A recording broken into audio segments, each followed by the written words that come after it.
Hey Park, this is Jackson Crum, the lead pastor at Park Community Church, and I'm sitting here with a good friend of mine. Hey folks, Jason Helveston, location pastor at Logan Square.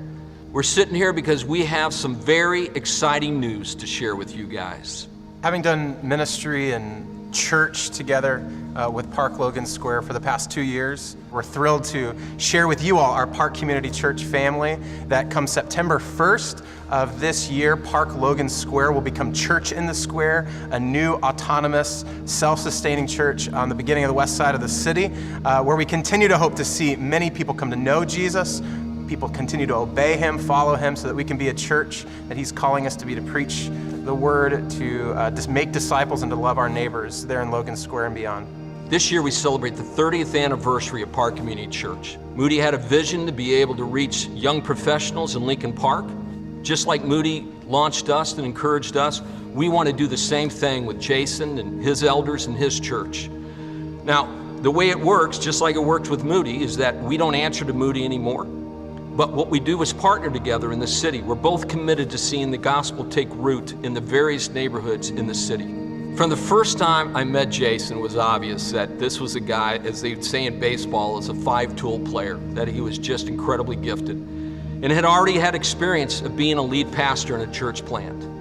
And so for the last many months, Jason and I have been talking about what's God doing in his life. And I have said to him a number of times, you need to go. You need to go do this and go with our blessing, because it's obvious you're gifted in this way. You know, I think when Jackson started sensing that or even just asking the question, I said no at first. I really didn't think that maybe I was ready or that our people were. And I remember having that conversation and almost saying, like, stop, let's not have this conversation. And yet I think it was in God's timing showing something to Jackson that never left my brain, that never left my heart, that then therefore always sort of became this question. Almost in every gathering I'm asking this question, is this what God is up to? So maybe it was a little deceptive. I said, stop thinking about it. And that's when I really started thinking about it a lot. But I think the Lord really used that Jackson has always called out something in me in this conversation that perhaps I otherwise wanted to silence. And so then when it was time, it felt like the Lord had been doing this for a lot longer than I had been ready. And I think that's a really encouraging thing to see the Lord's hand and knowing, you know, Philippians chapter 1, that he who began a good work will be faithful to complete it. And so he started something stirring, and I think this is part of what he's been up to. As we think about launching Jason and we think about launching that group of folks, we think about, we're taking kingdom ground.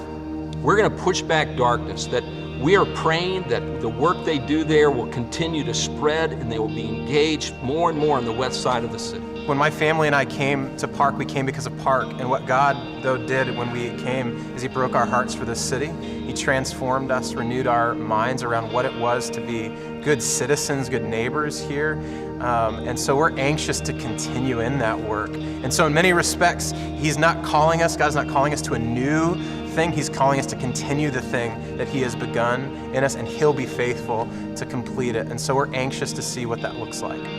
Park, these are exciting times. This is exactly what God has called us to do as a church, to live with open hands and to encourage people to do what God's called them to do. I'm glad that we can do this together.